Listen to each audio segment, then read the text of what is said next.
देखिए लोकसभा ये मेरा मुख्यमंत्री जी से दूर दूर तक कोई संबंध नहीं हो सकता है। जो मुख्यमंत्री की विश्वसनीयता नहीं हो, जो दो बार जनादेश का अपमान कर चुके हों, मौजूदा जनादेश एनडीए के लिए था, सरकार चला रहे हैं ये महागठबंधन के साथ, मेरे रिश्तों को मुझसे दूर करने का प्रयास वो पहले भी कर चुके हैं।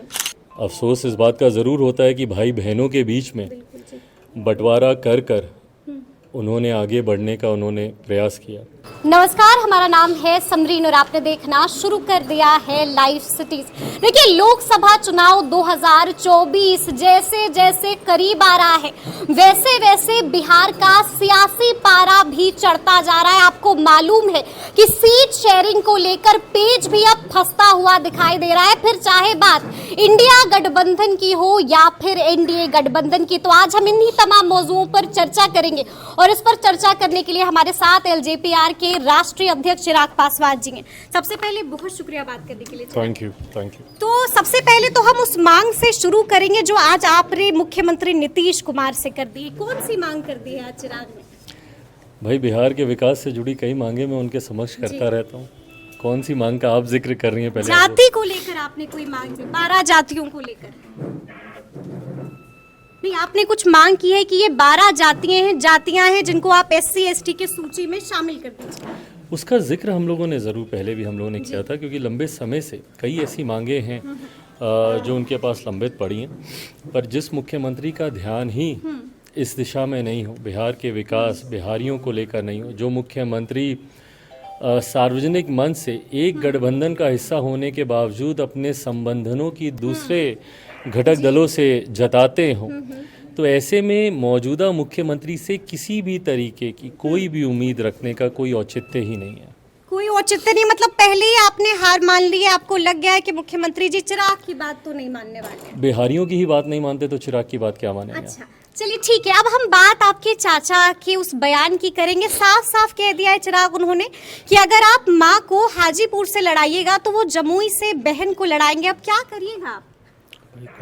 कोई फर्क नहीं पड़ता जी। मेरे रिश्तों को मुझसे दूर करने का प्रयास वो पहले भी कर चुके हैं।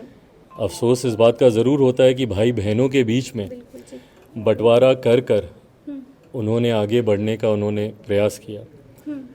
एक बार और बंटवारा करने का, रिश्तों में दूरियां लाने का वो प्रयास कर रहे हैं।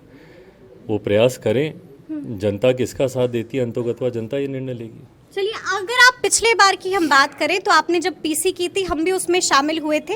जाते जाते जब मीडिया वालों ने आपसे एक सवाल किया था कि चिराग चाचा कह रहे हैं पीछे नहीं हटेंगे, तो बड़े ही मुस्कुराते हुए आपने एक जवाब दे दिया था कि समय आएगा तो हटना पड़ेगा, हट जाएंगे।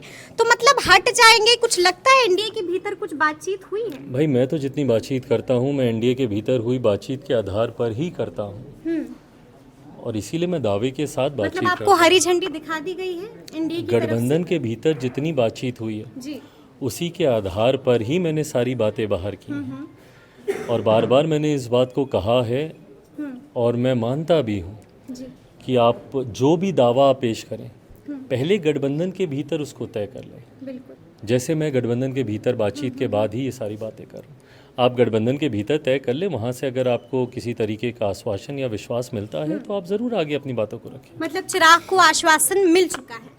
मैंने जितनी बातें बाहर रखी हैं वो भीतर बातचीत के आधार पर ही रखी है। ठीक है। देखिए आपने बात कर दी मुख्यमंत्री के उस बयान की जो उन्होंने मोतिहारी में दिया। साफ साफ कह दिया कि जब तक मैं जीवित रहूंगा दोस्ती कायम रहेगी। तो आप भी एनडीए में शामिल हैं चिराग, तो दोस्ती के लिए हाथ तो बढ़ाया है मुख्यमंत्री ने, आप भी मिलाएंगे ना हाथ? देखिए मेरा मुख्यमंत्री जी से दूर दूर तक कोई संबंध नहीं हो सकता। इस बात को क्यों प्रभु, क्या हो गया है? क्यों प्रभु, क्या हो गया है? इतनी नाराजगी क्यों? मेरी नाराजगी उनसे सिर्फ और सिर्फ मेरे बिहारी भाई बहनों को लेकर विश्वास के साथ उन्होंने हमेशा खिलवाड़ करने का काम किया। आज 18-19 साल होने को आए मुख्यमंत्री नीतीश कुमार जी को प्रदेश का मुख्यमंत्री बने हुए। इन 18-19 सालों में बिहार की जनता ने उन पे जो विश्वास किया उस विश्वास पर वो खरे नहीं उतर पाए। आज भी आप बिहार को देखिएगा, और मैं सारे सरकारी आंकड़ों की मैं बात कर रहा हूँ, आप नीति आयोग की रिपोर्ट ले लीजिए, आप अलग अलग सरकारी संस्थाओं की आप रिपोर्ट्स ले लीजिए, हर पायदान पर, हर मापदंड पर सबसे निचले पायदान पर बिहार आता है। शिक्षा, स्वास्थ्य, रोजगार, infrastructure, IT sector, jobs, industrialisation, किसानों के हालात यहाँ पर, मजदूरों के हालात यहाँ पर, आप किसी भी मापदंड को उठाकर देख लीजिए, सबसे निचले पायदान पर। वहीं अपराध पे सबसे आगे, भ्रष्टाचार में सबसे आगे। इसके लिए तो आपको नहीं चुना गया था ना। और क्या किया आपने पिछले 19 सालों में? सिर्फ और सिर्फ गठबंधन बदलने के अलावा, जो मुख्यमंत्री की विश्वसनीयता नहीं हो, जो दो बार जनादेश का अपमान कर चुके हों। मौजूदा जनादेश एनडीए के लिए था, सरकार चला रहे हैं ये महागठबंधन के साथ। 15 का जनादेश महागठबंधन के लिए था, सरकार चलाई इन्होंने एनडीए के साथ। तो जो मुख्यमंत्री जनादेश का अपमान करता हो, जो जनता के विश्वास पर खरा नहीं उतरते हो, और जो बार बार इस ताक में रहते हो कि कैसे हम अपनी महत्वाकांक्षाओं के लिए गठबंधन बदलें, ये बयान उनका देना कि भाई हमारे संबंध तो है, वो एनडीए में जाने का ही ना प्रयास कर रहे हैं, वहीं के लिए एनडीए में जाने का प्रयास कर रहे हैं, बड़ी बात कह रहे हैं, वहीं के लिए ही वो खिड़की खोलने का वो प्रयास कर रहे हैं। और ये मुख्यमंत्री करते रहे भाई। इसमें तो क्या आपको लगता है कि कुछ बात हुई है अंदर में, तब इस तरह का बयान दे रहे हैं नीतीश कुमार? हमको कुछ नहीं पता कि किसकी क्या बात हुई नहीं हुई, पर ये खिड़की जो खोलने का प्रयास किया जा रहा है, ये पुनः जनता के विश्वास से खिलवाड़ है। किस मुंह से मेरे मुख्यमंत्री जाएंगे अगली बार चुनाव में? जिस प्रत्याशी का वो हाथ पकड़कर बोलेंगे कि भाई इसको जिताना, जनता कैसे विश्वास करेगी कि वो 5 साल तक उस प्रत्याशी के साथ वो खड़े हैं कि नहीं खड़े हैं? आज आप इसके साथ खड़े हैं, चुनाव परिणामों के 2 महीने के बाद फिर आप किसी और के साथ हो जाए, और ये तो आप कर चुके हैं निरंतरता में, 2 बार आप कर चुके हैं। तो ऐसे में मुख्यमंत्री अपना विश्वास पूरी तरीके से खो चुके हैं। तो ऐसे मुख्यमंत्री के साथ मैं, जहां बिहार फर्स्ट, बिहारी फर्स्ट की बात करता हूं, जहां मैं 13 करोड़ बिहारियों के बेहतर भविष्य की बात करता हूं, पढ़ा लिखा हूँ, जातियों से हटकर जमात की चिंता करता हूँ, युवा वर्ग की बात करता हूँ, महिलाओं की बात करता हूँ, बुजुर्ग किसानों की बात करता हूँ, मजदूरों की बात करता हूँ, ऐसे में मेरा तालमेल, या मेरा हाथ मिलाना मुख्यमंत्री जी से संभव नहीं। एक आखिरी सवाल चिराग, एलजेपीआर ने कुछ बड़ी मांग कर दी है, साफ कहा है कि लोकसभा की 6 सीटें और राज्यसभा की 1 सीटें, मतलब अब 6 से कम में बात नहीं बनेगी क्या?